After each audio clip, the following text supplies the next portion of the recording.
Hello, Amesy here of Amesy's Antics. Welcome to my channel. I hope you're well today because I have an exciting sewing project to share with you.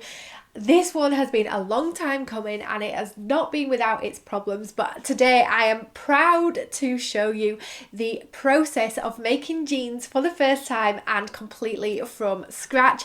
I'm using the Dawn jeans pattern by Megan Nielsen to make my first ever pair of jeans, and I'm just so happy with how they have turned out. So if you would like to see my process of making jeans for the first time, as well as hopefully get some inspiration or help with making your own Dawn jeans, then let's get sewing. To make the Dawn jeans, I am using an 8-ounce bleach washed denim fabric, and this is a stiff denim as opposed to a stretchy denim. You don't want any stretchy denim to make the Dawn jeans. This is the one to go, and this is from Minerva Fabrics. I also have another fabric to create the pockets, and I can show you a make up above of what I made in this fabric as well. I also have a selection of denim zips, and I'm going for the light blue one to go with the jeans, as well as matching cotton. So this cotton will sew up some of the seams of the jeans, and then I also have a top stitching thread, which is the cream one for a really nice contrast, and this is a lot thicker than the other thread. I also have some buttons and how to attach them, so there's lots of different buttons here. However, I do change these further on in the project because they're not the right size, and then finishing it off with some rivets to add some stability to all the pockets and side pieces to the denim. And I also have some printed labels, and I didn't know which one I was going to choose at this point, but you will see later on in the make. So this is the jean sewing pattern. As you can see here, it's the Dawn jeans by Megan Nielsen, and I will link it all down below for you.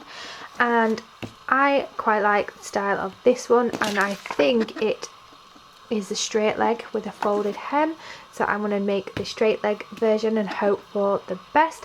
I've also downloaded something here by Closet Core Patterns, and it is 32 different back pocket top stitchings that you can do on the back pockets, and I'm going for this little design, and it's number 20. So all you do is trace this onto your back pocket piece, and then where the lines are, that's where you will top stitch the nice design on.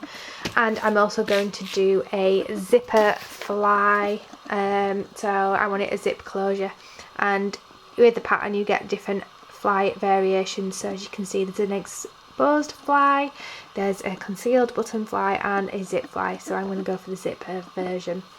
So yes, let's get on to the fabric. The first thing I am doing is just pinning the pattern piece to my denim and other fabric. Now, what is important with making these, you need to take your measurements and correspond them to the relevant sizing. Now, you may be in between sizes, so do take your measurements. I am making these in a size 12, and ordinarily when I would buy jeans from a shop, I would buy them in a size 10. But ready to wear items from the shops are completely different sizing to sewing pattern sizing, so always go on your measurements before cutting them out. And sometimes it is ideal to make a toil or a mock-up just to make sure you're not wasting your good fabric when making your makes, and you know what sizing to make them all in, if that makes sense. So yeah, I'm just cutting it out with a rotary cutter because that was a bit easier than scissors. Scissors can get a little bit strenuous on your hands when you're cutting through stiff fabric like this. This is all the pattern pieces to make up the jeans cut out. Who knew so many pieces went into making a pair of jeans, but alas they do. So let's get on to sewing them together. Now, the first thing it advises you to do is to do some stay stitching along the top front edge of the jeans, the yoke and the pocket facing, and this is because these areas of the jeans can stretch quite a lot, and this will just help them fit into the waistband. It also advises overlocking the raw edges along the front crotch seam as well, and this will just stop the denim from fraying in this sort of important part of the jeans, I guess. But this is all the stay stitching complete. The first thing to construct on the jeans is the fly extension for the zipper part of the jeans. So what you want to do with the fly extension is fold it in half, right sides together, lining up any notches, and then we're going to sew along the bottom edge and turn it back right side out, pushing out that curve bit, and this will then attach to the jeans and the zip part, but this is just the process of sewing it together.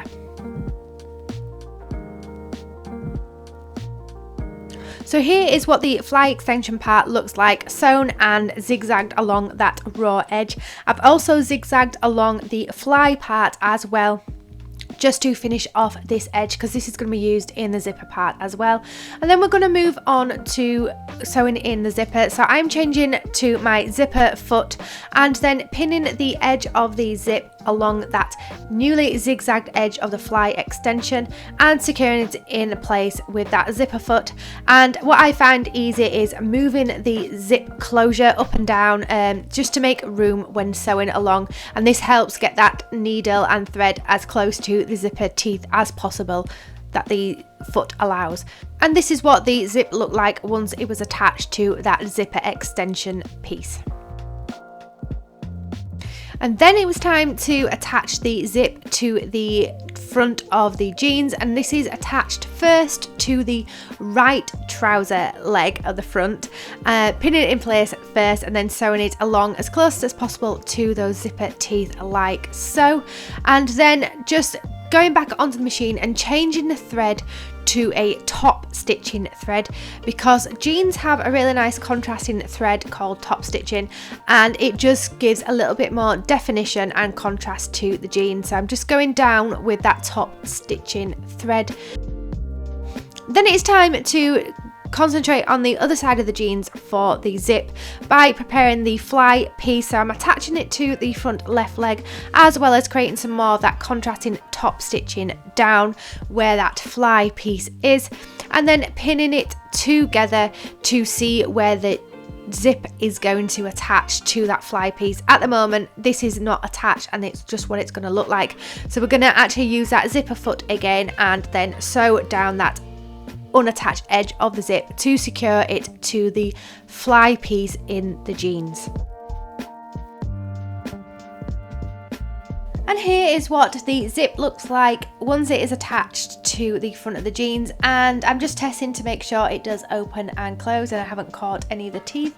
But the fly bit is nearly done. All we need to do is do a little bit more sewing to attach the fly extension to the front of the jeans, and then I believe, if I'm not mistaken, I am then top stitching down the end of this to give some definition along that fly piece, as well as doing some bar tacks as directed in the pattern instructions.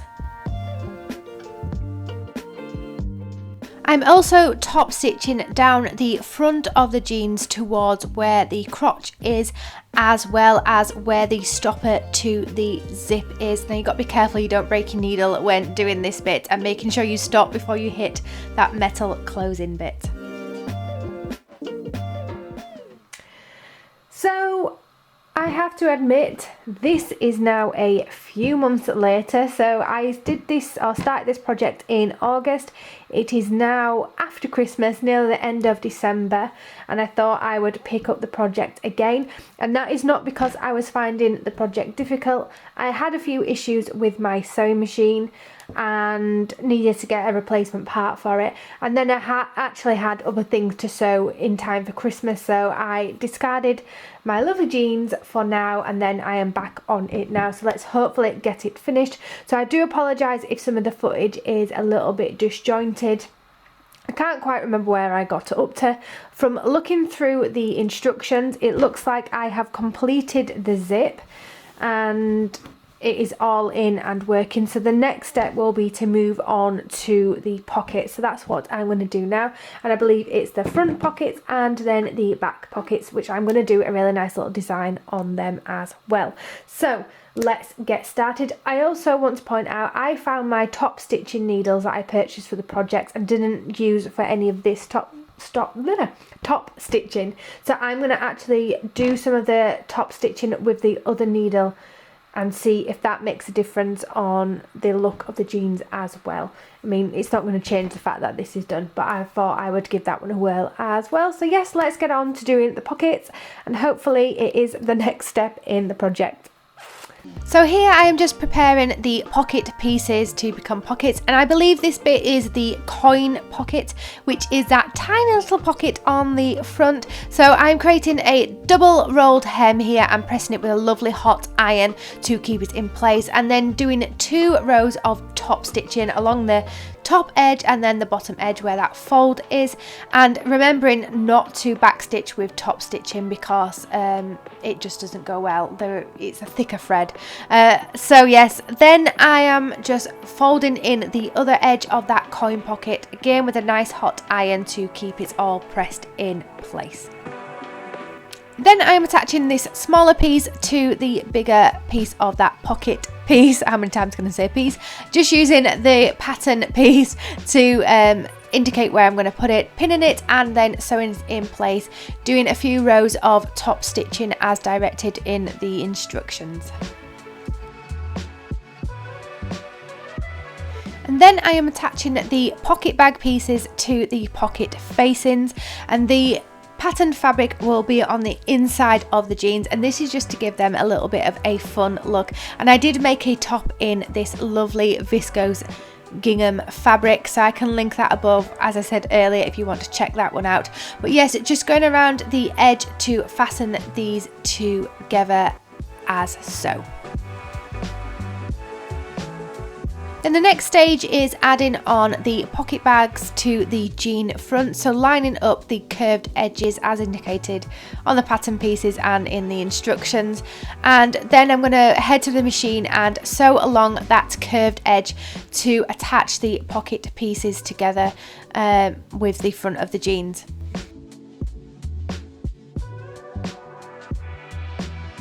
And then just clipping in some notches along that curved edge to help them lay flat once they are turned right side out and pressed nice and flat. Followed by completing 2 rows of top stitching along that pocket edge to secure the pocket bag down and give it a nice neat finish.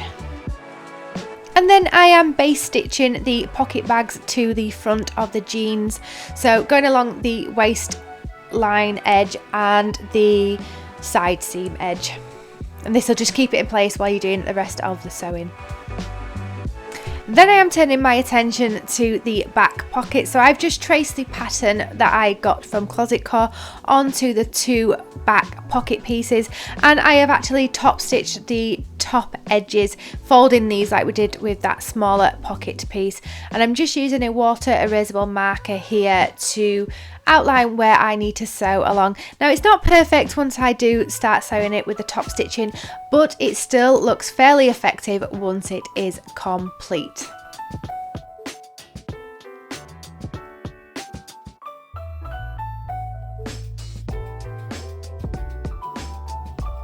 And then this is what the pockets look like once they have been fully top stitched and attached to the back leg of the jeans.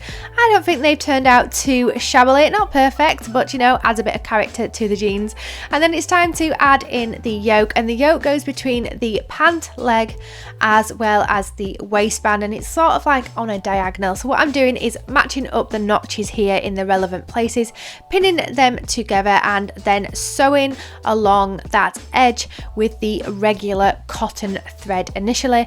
Then once this is sewn together, pressing it and then top stitching 2 rows of top stitching, I believe, along that edge, securing down that seam that was just created by attaching it. And again, this top thread gives a little bit of definition to the jeans.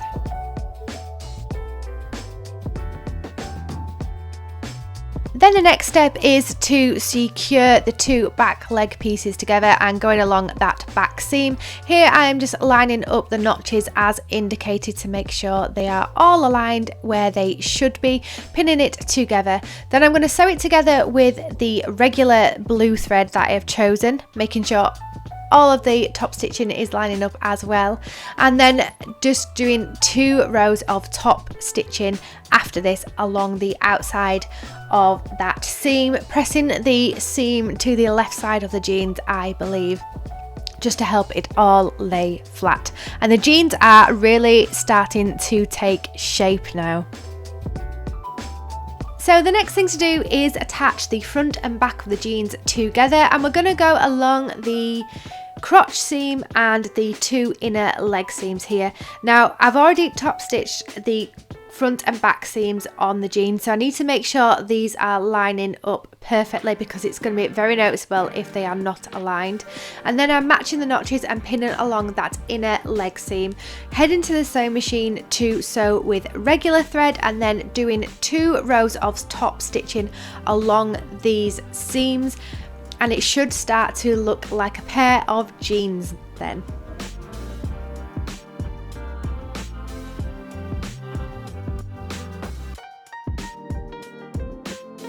And then I am just going to do the outer side seams with a basted stitch so that I can try on the jeans and make sure that they are fitting. So it's the moment of truth.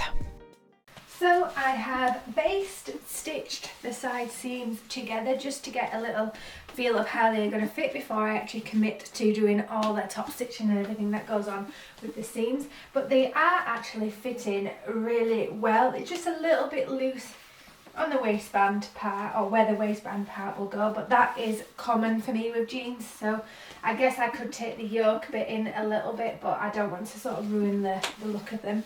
A little bit more snug on the hips, but these are designed to be with the Dawn jeans. They want that more vintage fit, so they will loosen up. A little bit looser around the bottom area, but that is actually makes it quite comfy. I don't want it too tight around the bottom. The only other thing is the shorter length. I cut these at the shorter length because I wanted a little bit more of a cropped look to them, which they have done. So once the hem is on, they are going to be a little bit shorter, but that's fine because these will be perfect for spring, summer when it's getting a little bit warmer and you want a bit more of a cropped look. So yes, these are coming together really nicely. Now onto the waistband part to get all of this area nicely finished. And I've got my first pair of jeans, apart from adding all the hardware. But yes, these are fitting lovely. Before moving on to the waistline, I am just re-sewing those outer side seams in the proper stitch length so that they stay secure, because the base stitching will come undone and I don't want that when I'm wearing the jeans. I'm also finishing off these outer side seams with 2 rows of that top stitching once again. So before sewing any of the waistband, I am just creating the waistband loops so that if I want to, I can wear a belt with the jeans. So on the belt loop piece, it suggests folding it in on itself and then folding once again, and then sewing along this edge with some top stitching to give some definition. Then I'm going to cut these down to 9 centimeter long pieces, and I need 5 of these, I believe, to place on the jeans. And then I am just marking out along the jeans where I want each belt loop to go. There's going to be one at the back center seam of the back of the pants, and then I'm just measuring in from side edges on the back where I want the loops to go. Then I'm just going to secure them in place initially with some basted stitching before heading on to the waistband piece. Before attaching and sewing on the waistband, I have actually put on some iron-on interfacing as directed, and this will just give it a little bit of stability because part of the waistband will have a buttonhole and a button to fasten and unfasten the jeans. So I'm just securing this in place along that top raw edge, and then I'm going to be adding on a second waistband piece to create the actual waistband and encapsulate all of those raw edges inside, as well as attaching the belt loops in place. So I folded up one of the raw edges, and this will go to the bottom of the waistband, pinning along the top raw edges together, and then sewing all the way around as well as up the side, pivoting in the corner to go all the way around.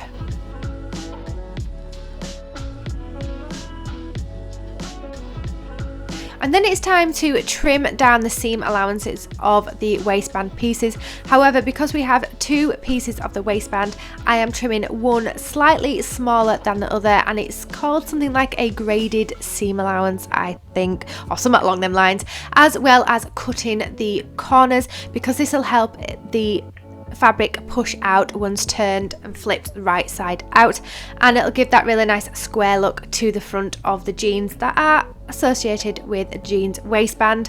And then top stitching along that bottom edge so that where the folded edge is, it secures with the inner bit and secures that raw fabric inside the waistband, if that makes sense. So it'd be 2 rows of top stitching to be completed along the bottom of that waistband.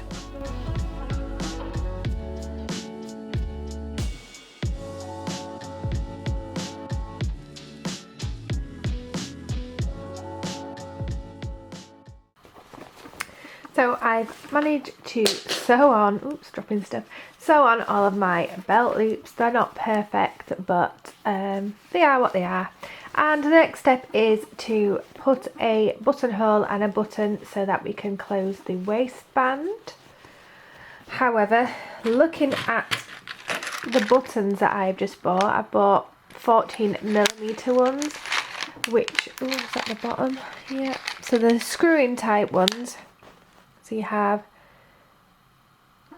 it'll focus, the screw bit and then the top bit where you sort of attach it like that through the thing. But this is only 14mm and it is quite a small button on the waistband. So I've actually ordered some that are 17mm, which are the size that you normally use for a jeans, and we'll have to go with that because I just think that's going to look a bit odd. I think it's just a little bit too small for the waistband. So these will come in handy for another denim project, hopefully, if I decide to tackle another one again after this. So yes, wait for them buttons, but in the meantime I can hem the jeans so that they're all nicely done, and then all I have to do once the buttons come is finish that waistband and put in the rivets. So I've got rivets and they go on the corner pockets like that, and then I've got a little patch with that I want to put on as well, so I can do all that while I wait for the new button. So as I said, I'm doing a rolled hem for the jeans and just completing this with top stitching thread for that definition. So my jeans buttons finally arrived. I say finally, they didn't take that long, to be honest. I got these on Amazon.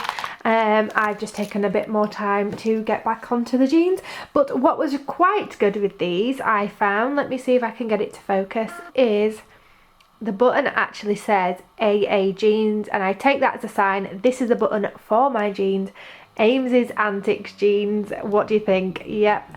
I'm sorry as well if you can hear a little bit of drilling and stuff in the background. We're having our roof redone, so you might hear a few bits of drilling and all that jazz. So yes, these are jeans, and what you do to attach them, it comes with a little screw.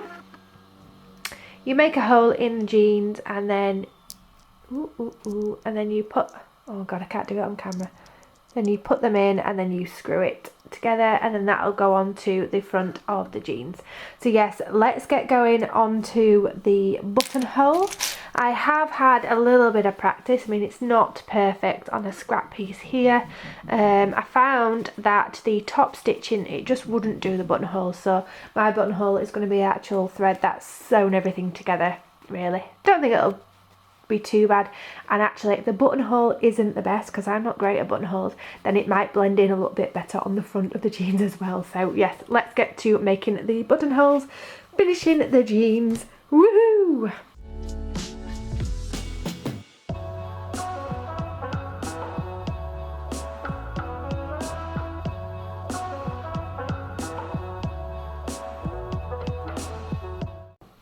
So this has to be one of the neatest buttonholes I have ever sewn. I think I've finally cracked it on the machine, so hey. So the buttonhole's done. Oh, they're drilling again. Buttonhole's done, and then it's time to cut it open and add that button to the other side. So I've opened up the buttonhole here, and then I am just placing it across where I want the button to sit, and then using a clip to hold it in place and a water erasable pen just to mark where the button would be. And actually, on reflection, I think this should be a little bit further over because some of the zip is a little bit exposed and it's not quite lying flat, but you live and learn, and I will know for next time. So I've marked where I want the buttonhole, or the button, sorry, to be. So I'm using a piercing tool here just to create a hole in the waistband, and I had to go in a few times with this just to make sure that the hole was going the whole way through and that it was wide enough for that screw of the button to fit through.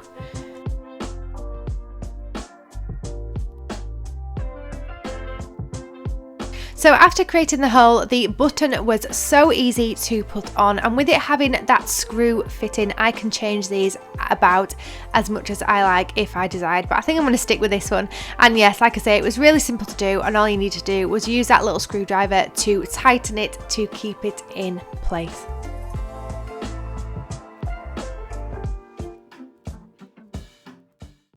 So the button is finally on and it is looking really good.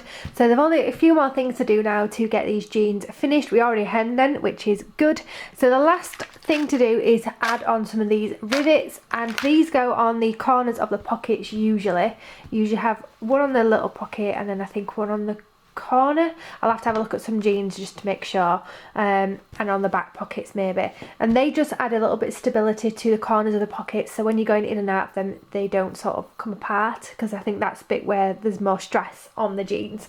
But the only thing with these rivets are you need a hammer and you need to give them a jolly good whack to get them attached. So I'm going to head out into the garage to do these because that's where the hammer is, and this little fold up table that I usually do all my sewing on is not going to cut it. It's not going to be sturdy enough when I'm whacking these rivets into the jeans, so I'm going to go use a really sturdy surface in the garage to put them on.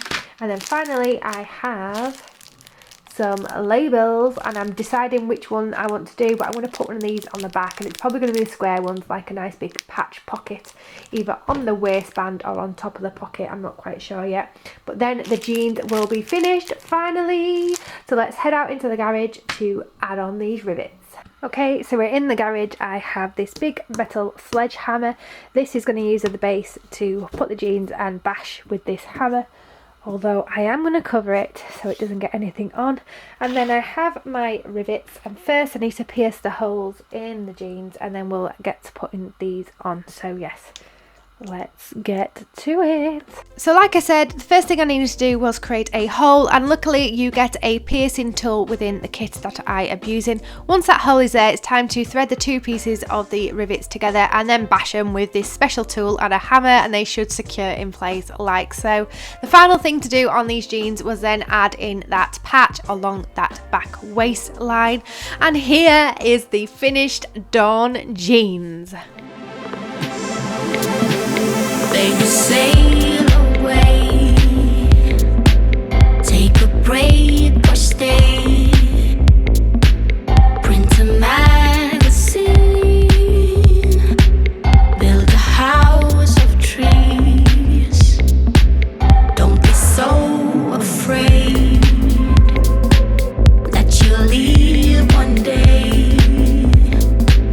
We can watch the news, midnight sun in June. The world is spinning around you. So they have the process of making jeans for the first time and sewing up the Dawn jeans by Megan Nielsen. I love how these have turned out, and they're going to be perfect for the spring and summer because they are slightly cropped. Now next time I would make a few changes. I probably would do them a bit longer so I can roll them up, and I am actually looking forward to having a go at making some short versions of these because I think they'll be perfect for summer as well. But yes, the process was a bit daunting, but it wasn't as bad as I thought it was going to be. The problems I came into was I damaged my machine by knocking it over, so nothing to do with actually making the jeans, and then purchasing the wrong size waist button, so needing to wait for that, and then other different things sort of complicated matters, but they are finally done and I love how they have turned out. So please let me know in the comments below what you think of these jeans, and if you have any tips and tricks of sewing jeans, then put it in them comments below. I am so surprised that my sewing machine actually handled them and it did it pretty well. So yes, if you've got any tips and tricks, put it in them comments below. And if you enjoyed the video, then please do give it a big thumbs up, and if you're new here, don't forget to hit that subscribe button to keep up with all of my creative and crafty antics coming up onto the channel. And whilst you're there, hit that notification bell as well, because that will alert you each time my videos go live. I also have a blog, Amos's Antics, which is linked down below and up above for you to check out, because sometimes there's just a little bit more information over on the blog, so be sure to check it out. And with that said, I will see you in next week's video, and I hope you have a wonderful rest of your day and week and are able to do something creative and crafty, like maybe have a go at making your own pair of jeans. It's no mean feat, but you could have a go. And until the next one, bye!